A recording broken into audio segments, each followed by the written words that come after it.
here's an important law about this. You can't count your critics, you've got to weigh them. So the rule is this: you can't please everyone. Here's what you want to do. You want to please the right people. I'm Ken Powell, and I'm thrilled that you're joining us here on FCCI's Pathway to Purpose podcast. Whether you're a seasoned entrepreneur, a corporate leader, or someone striving to integrate faith into your work, this is a place where we explore how biblical principles can transform the way we lead and live. Today, we're diving into some powerful insights from Dr. Henry Cloud's book, Never Go Back. Dr. Cloud is a renowned psychologist, a leadership expert, and an author who has spent decades helping people grow in their personal and professional lives. And his message on this episode is clear. Success isn't just about talent or opportunity. It's about recognizing patterns that hold us back and embracing the ones that lead us forward. In this episode, Dr. Cloud unpacks 3 transformative lessons: how to identify and break dysfunctional patterns in your life and business, and why trying to change others is typically a losing battle, and what you should do instead. And then thirdly, the importance of accepting that you can't please everyone and how to stay focused on your God-given mission. These lessons are not only practical, but deeply rooted in biblical wisdom.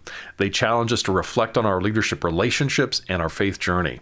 As Dr. Cloud says, successful people experience wake-up calls that lead them to lasting change. So, for all of us, are we ready for that lasting change?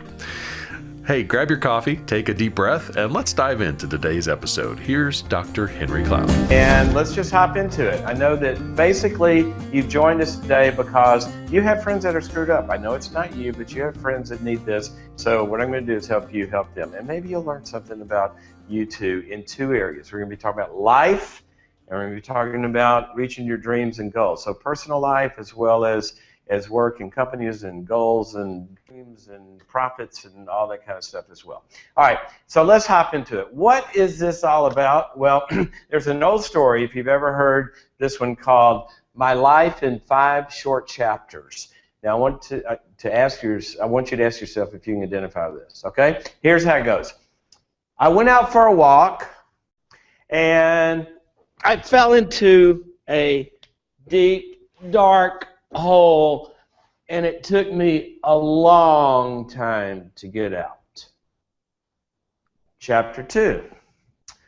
I went out for a walk. I fell into the same deep, dark hole, and it took me a long time to get out. Chapter 3. I went out for a walk. I saw the hole. I looked at it. I saw it. There's a big hole there. I know that. And I looked. Ah! I fell into the same deep, dark hole, and it took me a long time to get out. Chapter 4. I went out for a walk. This time I saw the hole. I see it. You know what? I'm not going to fall in that hole again. I walked around it. Chapter 5. I'm going down another street. Now, that is basically everyone's story to some degree. You are never born onto this planet in your personal life or your business life knowing how to do everything. That has to be learned. Now, the biggest misconception people make that keep them stuck is they'll be here and they look at people that are successful. They look at their successful relationships or their successful career, and they feel this gap, and they feel like, I could never be like that. Why can't I be like that? What they don't see or realize is they're looking at a snapshot of the end result of where somebody got. What they're not looking at is the process. Okay, so the process is this, that nobody gets it right the very first time. We have to learn the ways to get places. But here's the difference, and this is what this book is about. Here's the difference in successful people versus people that stay stuck. Successful people realize something very important that we're going to be looking at today. They realize patterns. They realize patterns, because here is the big truth. We do not need new ways to fail. The old ones are working just fine. Okay? Now, that's more than just a funny statement. Here's why. Let's go to neuroscience for a minute. Everything you do in relationships and business are patterns of actions, patterns of behavior, where you see a vision and there are neurological hardwiring patterns like the wiring in your computer that executes a program for you to get there. All right? Now here's what happens. Your experiences in life, in relationships, and in reaching goals have laid down hardwiring into brain patterns that, given a certain situation and usually involved around desire, something you want, something that really matters to you, a program is going to kick in to how you handle that and how you go about reaching that goal. And everybody has, dysfunctional patterns, okay? The difference is people that stay stuck and don't get there, either in relationships or business, they don't think they have patterns, they think they have problems. Let me say that again. They don't think they have patterns, they think they have problems, like this boyfriend or that employee or this deal or whatever it is, and they never notice that this is a pattern, and if they could recognize the pattern and get above it and look at it, then you can change the pattern and that way of doing things and never go back. And this is the basic idea of the book, that successful people go through these wake-up calls. Now, I'm going to say that again. Successful people, I've seen this over and over and over. For the last decades, I spend all my time working with pretty highly successful, high-performance people, both in relationships as well as in business.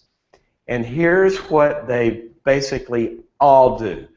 Every one of them goes through a series of wake-up calls where they awakenings, where they get it. And there's a pattern that they have, and they get it, and once they get it, they never go back to doing it the old way. I'm going to say that again. Once they learn certain patterns that almost everybody can fall into, once they get it, they go through an awakening, and they never go back because they are forever changed. Now, what does that mean? It means that they actually look at it and they develop new patterns of behavior around that issue, and they take another street. Okay? They don't go out for the same walk. They go down a different direction. Here's what we know about your brain. Basically, you don't get rid of patterns or wirings. What you do is you have to lay down new ones. That's why I entitled the book Never Go Back, because you can't go back the old way and do it differently. It is the old way. You've got to go down a new path. You know the old religious word for this? Repent. It means to change directions. I was going that way, I'm going to go this way. And what this book is about, what I want to talk about, a few of them today, are a handful of awakenings that successful people have, never to go back doing it the old way. Now, here's what I did. Over a course of about probably 5 to 7 years, after I started to, kind of see this process in so many highly successful people, I walked around. I always do this. I keep something to take notes on through life. And I started writing down what are some of the key awakenings, these key patterns that successful people have that once they get it, they never go back. And I logged them. And after about 5 or 6 or 7 years, I put the whole pile out there, and you know what? They fell into about 10 piles. That there were these 10 things that people that really do well in business and in life, they all tend to not do these 10 things. Now, I can't go through all 10 of them today. I'll list them for you in a little bit, but I'm going to talk about a few of them. But let me kind of open with a story that woke me up to this.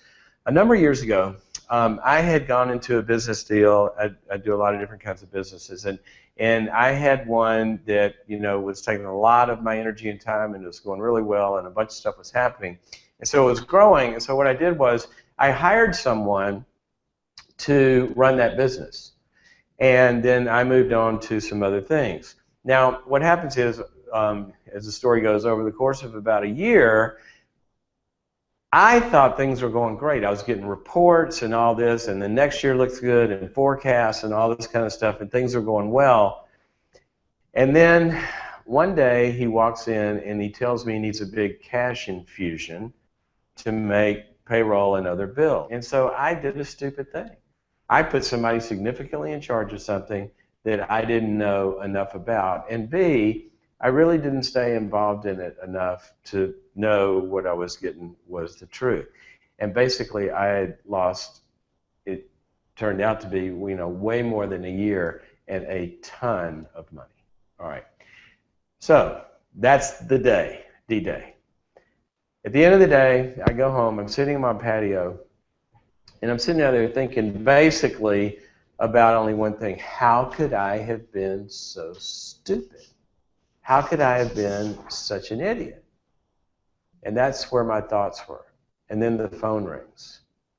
I go answer the phone, and guess who it is?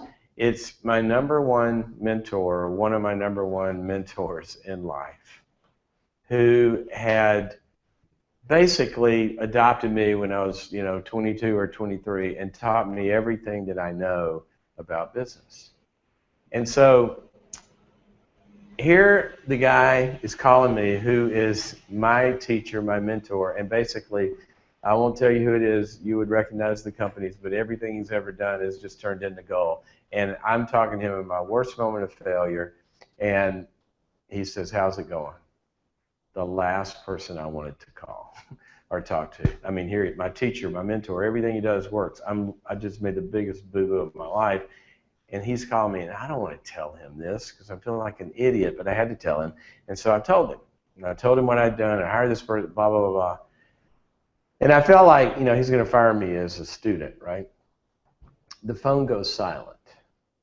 Silent for a while.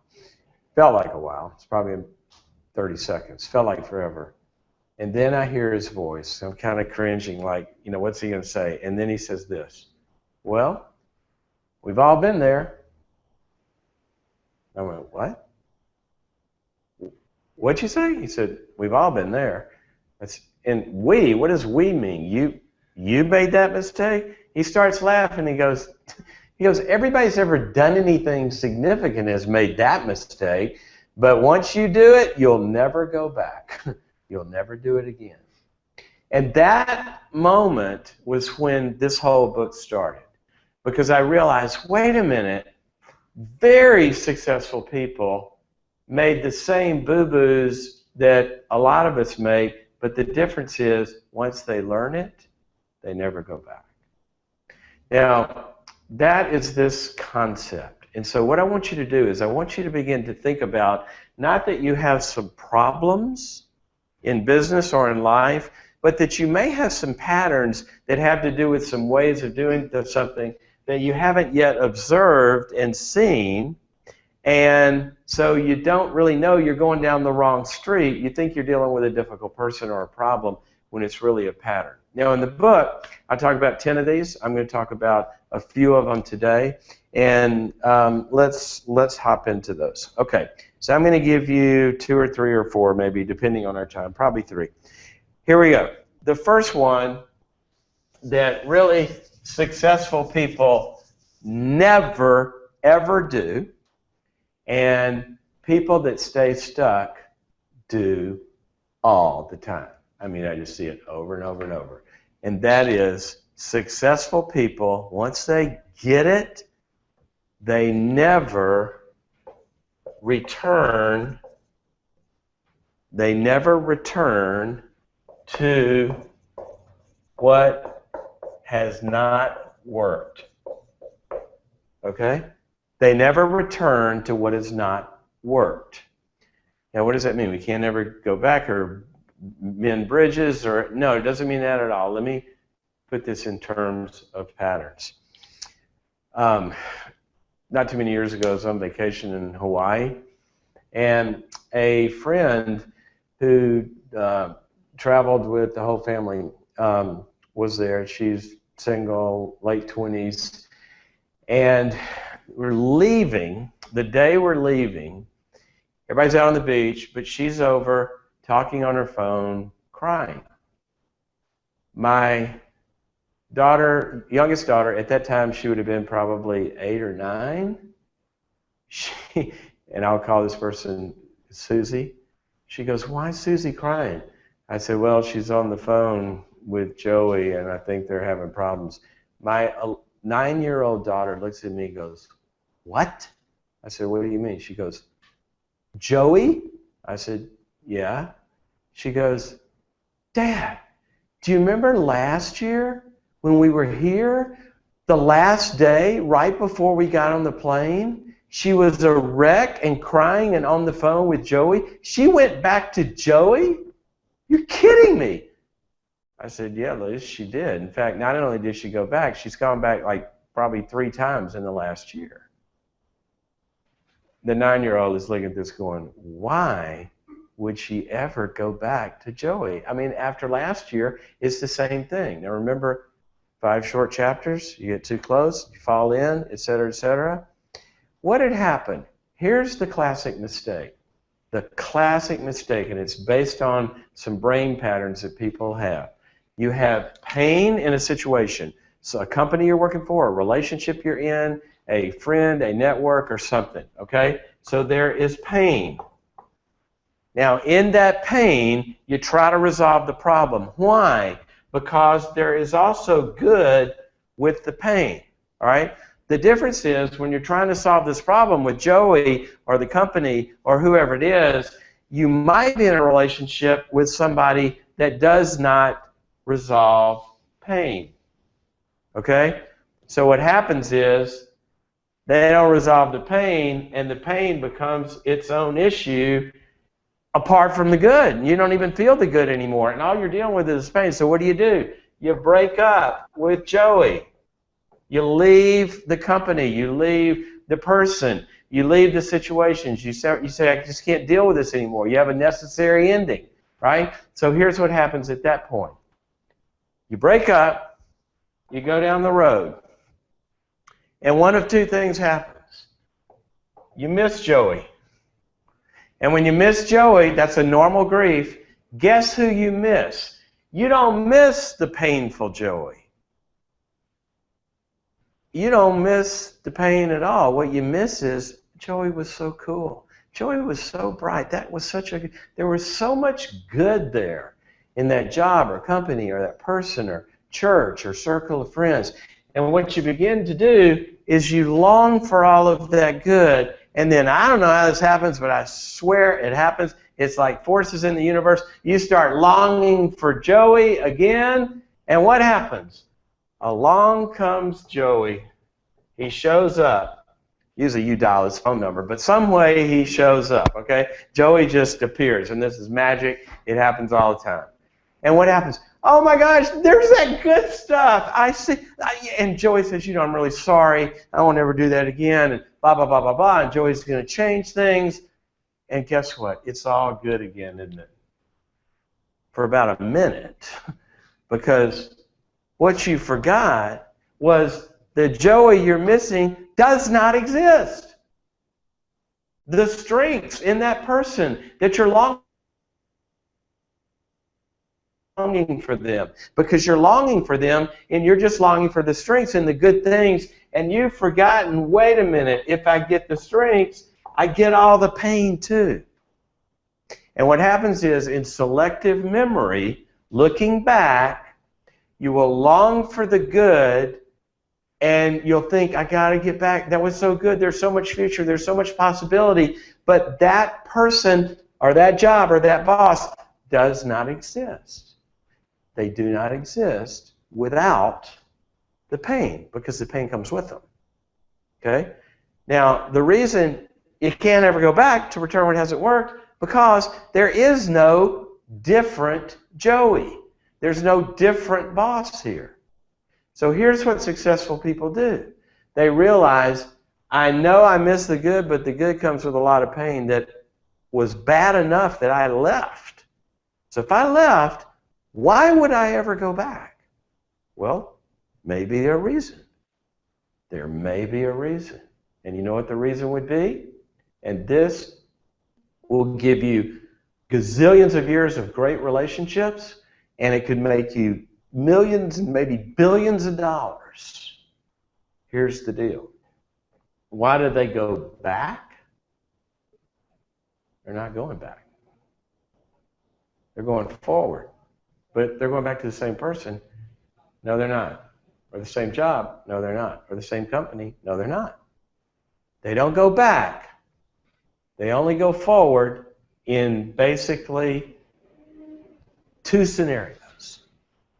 That there is something new about Joey, or there's something different. Kind of the same thing in a way, but they're not going back at all, because you know what? Joey has gone to 5 years of AA, and Joey is a good person now, certainly with issues, but they're sober. That pain isn't there, or that not having a life isn't there, or that because they have a new pattern themselves that's been established, and they're different. The company is reorganized. The leadership is gone that used to be there. But there is a reason you go forward that is not going backwards. So here's what I want you to never do again. Never go repeat something that hasn't worked unless there's something new or different. So when you're going forward, you're not going backwards. And here's the law. If the reason you left is still there, you're not going forward, you're going backwards. You're going to repeat it again unless the reason that you had to leave is new or different or something has changed. Okay? So what do successful people do? They have problems. All sorts of problems. You know, bad people happen to good people all the time. It just happens all the time. But the successful ones figure out, unless something is different, I'm not falling in that hole again. I'm going down a different street. Now, if I go down the different street and around the corner comes Joey and I'm going down the different street, I go, Joey, what are you doing here? He says, dude, I've changed my whole deal. Well, how did you do that? And you hear the whole, and they're not just telling you this, but they're showing you a track record where it really is new. Okay? Successful people, the first one, they never go back to what hasn't worked. If they're going to go back, they make sure something is different or new that really makes it going forward. Okay, that's the first one. The second one is this. Successful people never, ever go back to another pattern after they get it. They wake up. They've decided 1,000 headaches is enough. Around one dynamic. Successful people go through a doorway and they realize this one, that they never try to change another person. Never try to change another person. Okay? Now, key words here, try. Because that's pretty much what they do. They try and try and try and try and try. They nag and nag and nag. They motivate. They leave 3x5 cards, you know, in self-help books on the coffee table. They try to, you know, there's a million different scenarios of how to change another person. And the second one is change. Because change involves force that, you know, you're putting to get somebody to do something, and change involves forcing of retweaking some stuff inside of them, and you can't get inside their heads. Guess what? They have control of it. And so that's where the other one, another person. Basically, we cannot change other people. Now, here's what we can do. We can become change agents, and that's different. So you can't change another person. You can't get somebody to do something. You know the old saying, you lead a horse to water, you can't make the horse drink. Okay? You can become a change agent. You can invite people. You can do a bunch of stuff, which we'll talk about in a second. But you have to use your own agency, and what agency means in the psychological sense is to have control, to have power, to have initiative, to basically be the person that has the steering wheel. All right? And all we can do is use our own agency to make it so that someone else can choose to change or not, but you can't change them. Let me give you an example of this. A businessman came to me one time and said, can you come help me with my company? And I said, what's wrong? And he said, well, my son is going to be, going to be taken over, and I recruited him. It's a great opportunity, and, I've built this business, and he's young, and he was all excited about it and where it could go and all this stuff.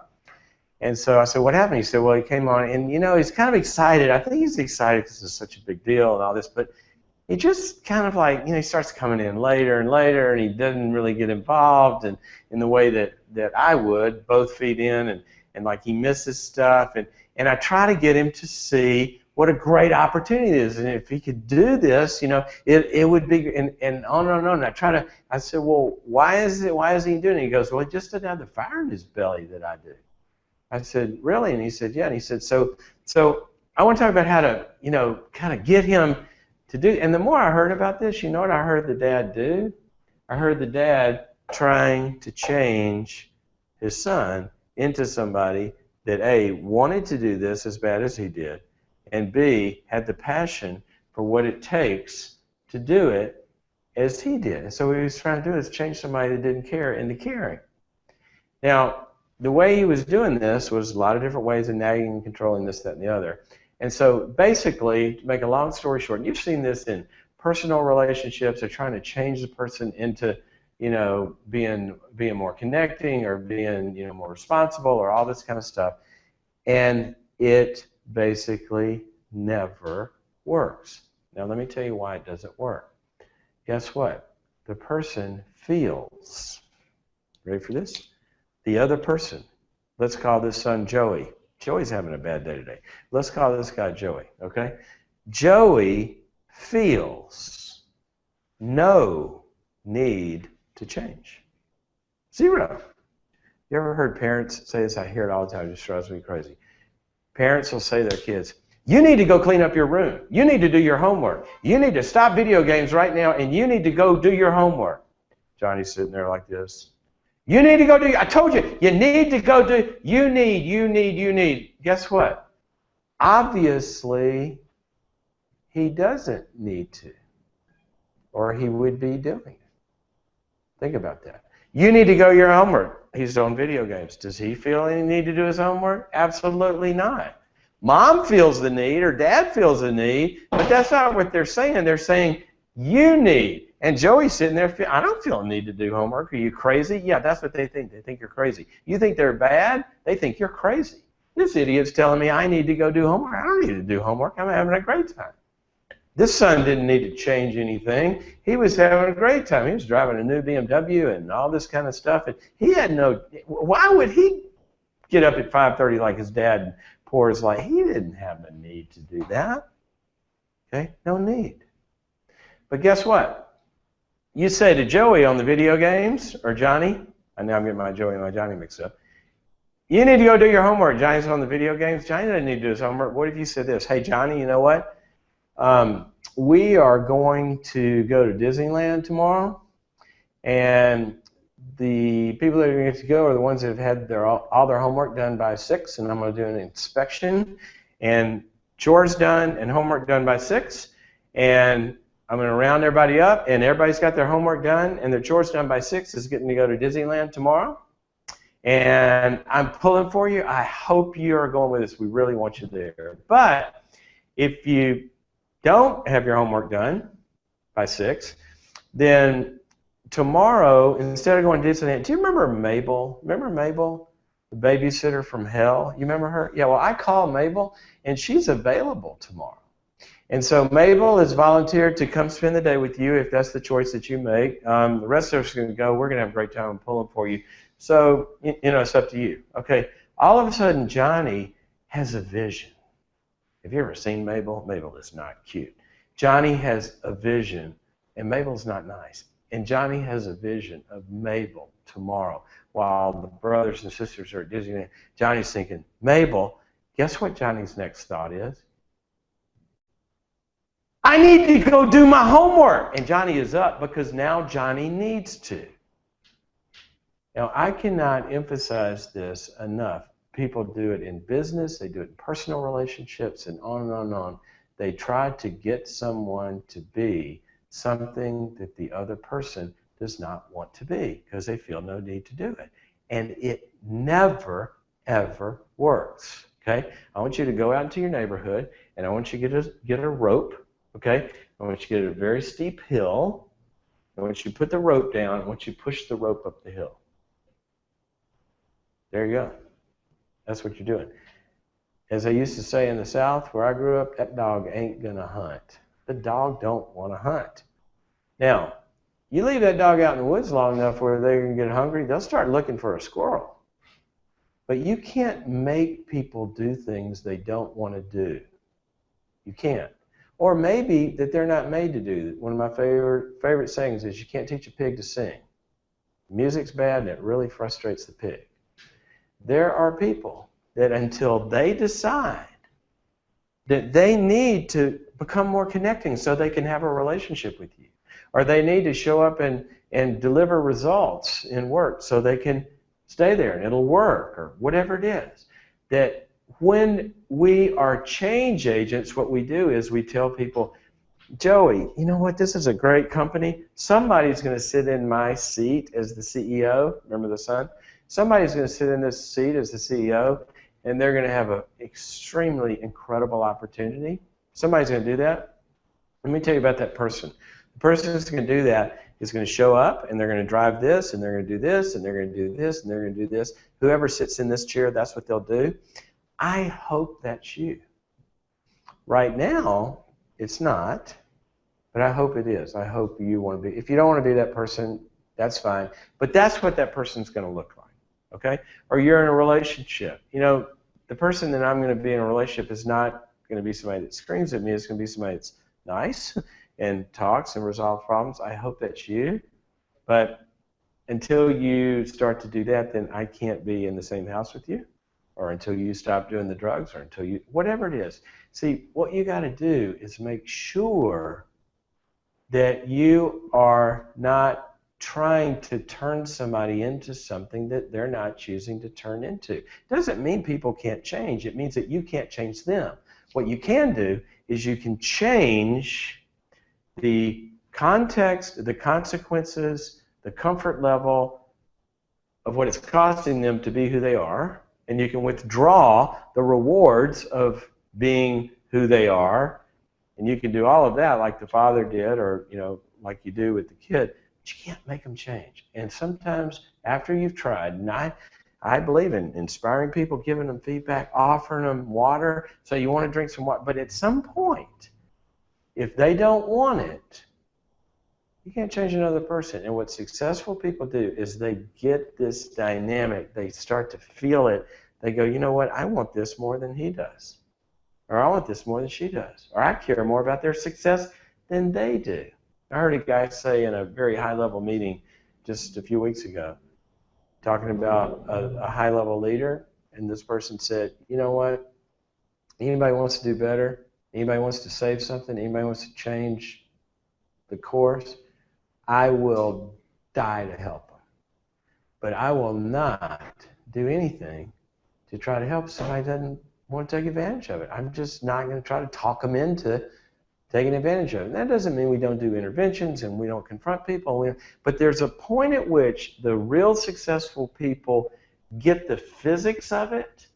See, we can exert the physics, the force, the inspiration, the energy, the motivation for people to join and change. Okay? But you can't make them do it because the agency, the control, is ultimately in their heads. Okay? Successful people start to feel at some point, my efforts to get them to choose the inspiration, the offerings, the love, all that aren't working. And at some point they realize, I think I want this more than they do. And then they have a different kind of conversation. That's the kind that they get to put the choice back on Joey's lap. You want to go be with Mabel tomorrow, or you want to go to Disneyland? It's up to you. Okay. The third one that I want to spend a little time on, and we are I wish I had like more time with you guys. We could talk about, there's no shortage of ways to be screwed up. It is a long, long list, but we do pretty well as humans in just finding ways to be dysfunctional. You know what my definition of dysfunctional? Let me tell you something. If you think that you're dysfunctional because you have problems, you're not dysfunctional if you have problems. That means you're human. Okay? You got issues, turn to the person you're watching this with, turn to them and say this, because it is true. Look them in the eye and tell them what you've been wanting to tell them for a long time. You look them right in the eye and you say, you got issues. Okay? That's true. They do. They're human. And they can look back at you right now, wherever you're sitting, and they say, you got issues. And you know what? You got to wave your hand and say, that's me. I got issues. That's not dysfunctional. It's not dysfunctional to have problems. Here's what's dysfunctional. It's when you exert effort, and by exerting effort to solve the problem gets worse. That's dysfunction. It's when we try, and the very effort of trying makes things worse and not better. Have you ever been in a job or a situation where somebody doesn't show up for work one day and you go, oh my gosh, we can get something done? They're not here. Oh, wait a minute. They're showing up. They're supposed to be adding something to the program, right? That's dysfunction. Have you ever seen a couple where they're doing fine but they have a problem, and all they got is a little financial problem, or whatever. Every couple has problems. But when they start to talk about the problem, can't even remember what the problem was, because now they got a bigger problem. They want to murder each other because the effort of trying to solve a problem got them farther apart than the problem itself. That's dysfunction. And I'm telling you, dysfunction comes from patterns. And so once we realize these patterns and observe them and never go back, that's how we can change. Now, I'm going to give you the third one. What have we talked about so far? You don't want to return to something that hasn't worked, okay, unless something's new or different. You don't want to try to change another person. You want to be a change agent, giving them consequences and choices and all that, but you don't want to try to change another person. And then the third one is, and I have seen this a gazillion times, successful people never, ever believe that they can please everyone. In fact, they do exactly the opposite. They accept and know that anything they do is going to make some people happy, some people don't really care, and it's going to make some people very unhappy, because they know that anything, any choice basically does that. I did an event one time with Tony Blair, Prime Minister of England, and remember what when he was, he had to go through a lot of hard stuff. And I was asking about leadership, and what he said was, here's what I had to learn, and it is one of the most important lessons that I ever had to learn, and it is this. He said, choices, by definition, choices divide. Choices divide.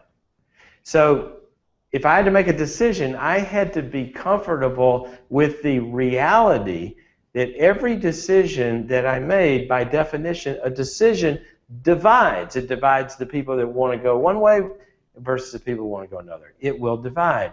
And if you can't accept that every decision you make is going to make somebody unhappy and work through that or accept that, he says you will stay stuck in life.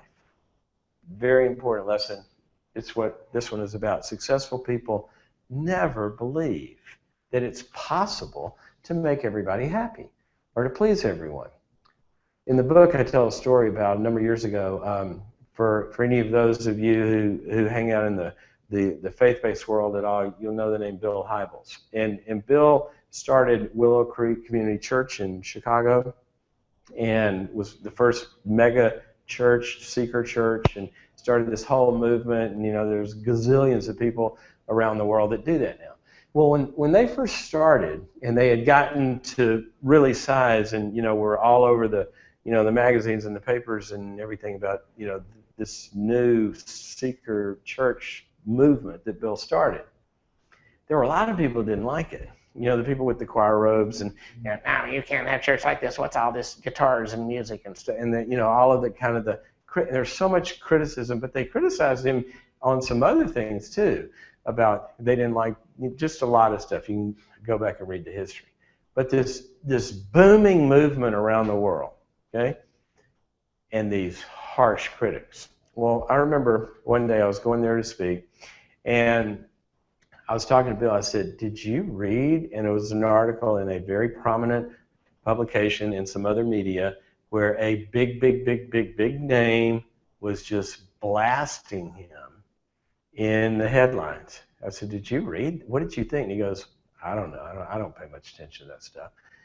I said, "What?" I said, "You know, this was like no small voice." And he goes, "I know, but you can't worry about that stuff." And then he basically goes, "We got too much to do," and he just moved on. Okay, and it was funny because the very same week, or right in that time, you know, contiguous times, I was with another big Christian leader, and somebody came out and said some things about him, and it was unbelievable. I mean, he just marshaled the whole on the phone, everything possible to try to go make this group of critics happy, and that's all he could focus about. Now, here's the thing: when Bill, who's a great leader, when he heard about this, he goes, "I don't know," and he keeps moving. What did he do when somebody was unhappy? He continued to play offense. Continued to do the calling, to do the purpose, to do what they were about. The other person, as soon as somebody wasn't happy, offense went away, and all of the energy and effort and focus goes into playing defense. Guess what happens when you're playing defense? You're not scoring any touchdowns. For life to be lived well, you got to go down another street, okay?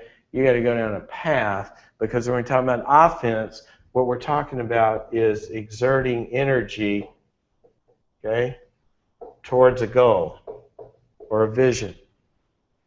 Now, here's what happens to people all the time.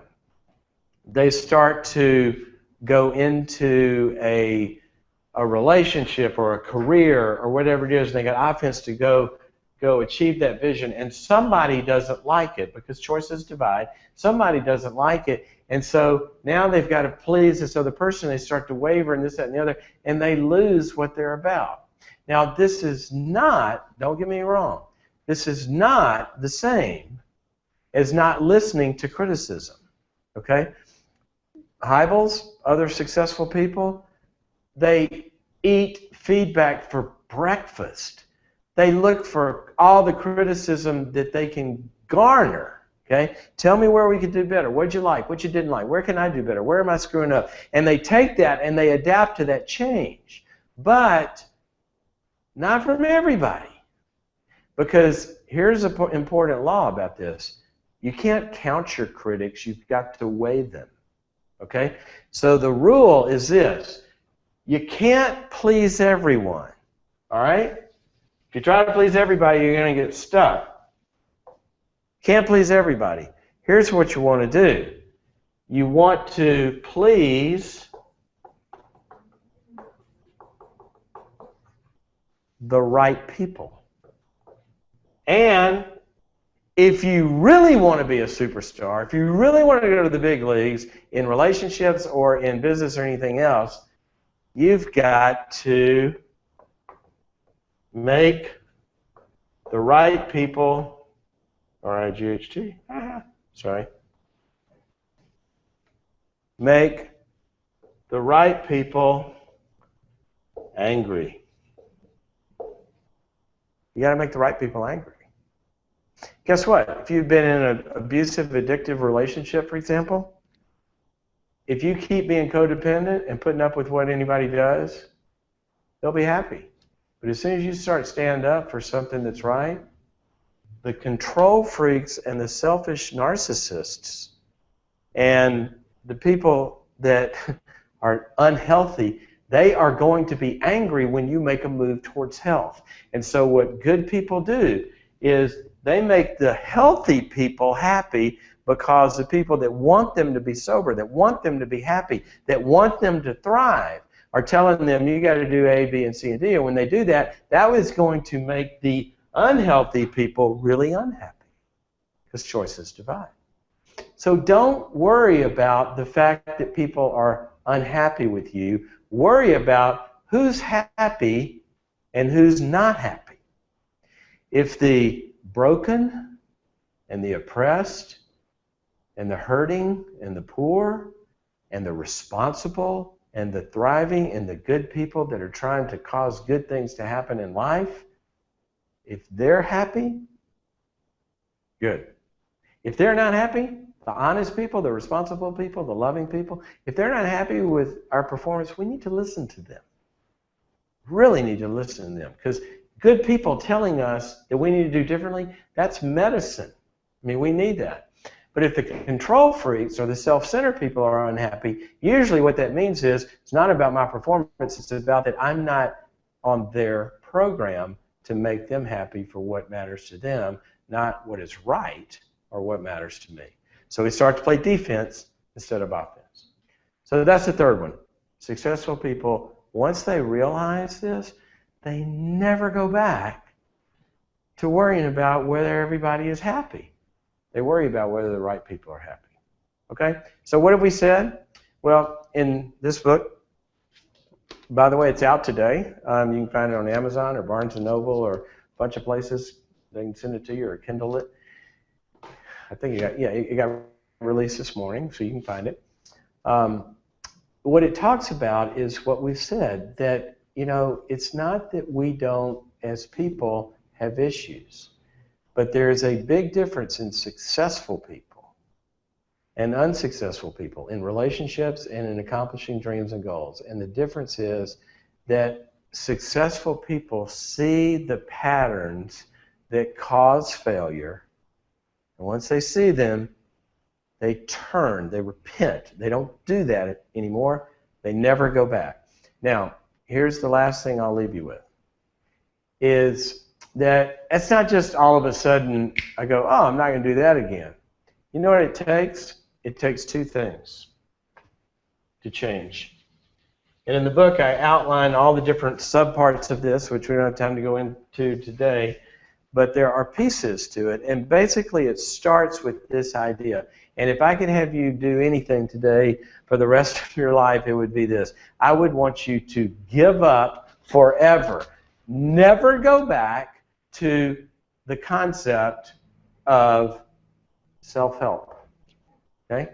Self-help is an oxymoron. There's no such thing as self-help. If you can do something, then you can do it, and maybe you hadn't been doing it, and you can say, oh, I'm not going to do that anymore, and then you just stop doing it. That's fine. People do that all the time. There's people who say, I was, eating unhealthy, and I'm going to stop doing that, and they start to eat healthy, and they just stop, or anything else. But there are patterns that if they're ingrained patterns and you can't just help yourself, then there's only one known system of change. Because trying to change yourself in a closed system, we're the ones with the problem and we're the ones that are trying to solve the problem. Remember what Einstein said? The same thinking that got us into this is not going to be the thinking that gets us out of this? Because that's a closed system. Okay? Here's what happens. It's called open system change.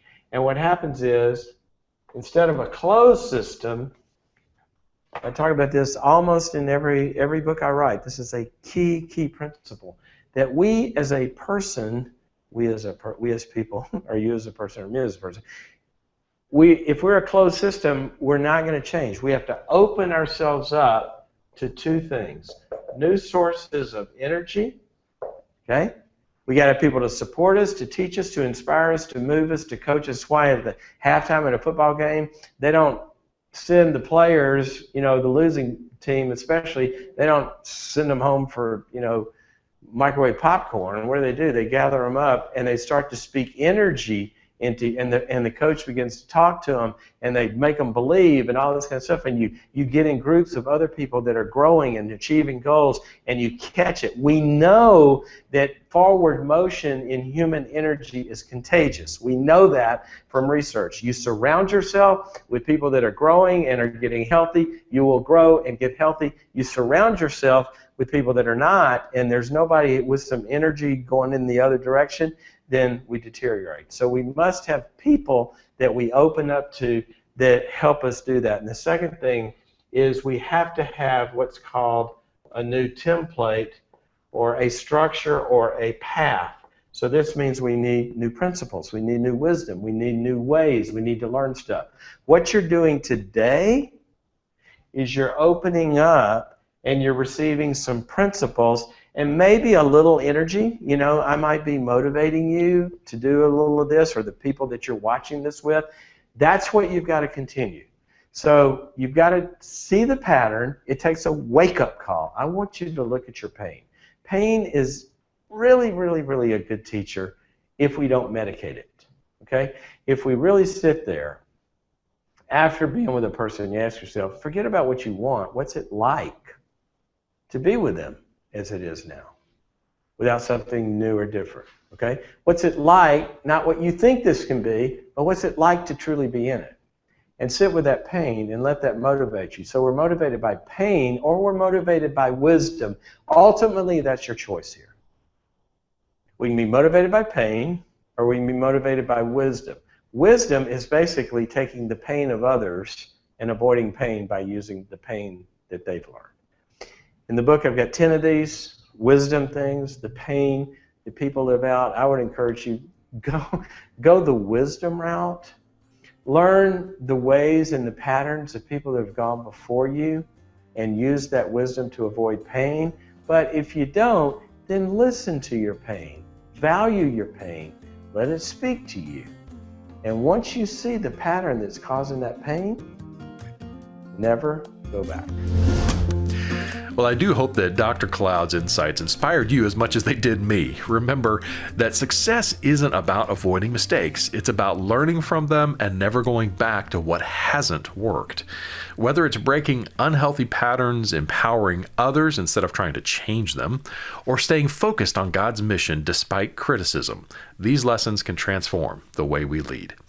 Well, if today's episode resonated with you, don't keep it to yourself. Share it with a friend or a colleague who could use some encouragement in their leadership journey. And if you haven't already, please subscribe to the podcast so you never miss an upcoming episode. Well, before we go, let me leave you with this thought from Proverbs 3:6, which says, "In all your ways submit to him, and he will make your paths straight." So let's commit to walking new paths, paths of wisdom, growth, and faith. Thanks for listening. And make sure you're on the FCCI mailing list for upcoming events and kingdom opportunities. Learn more at fcci.org. Well, until next time, keep walking the path of faith and leading with purpose.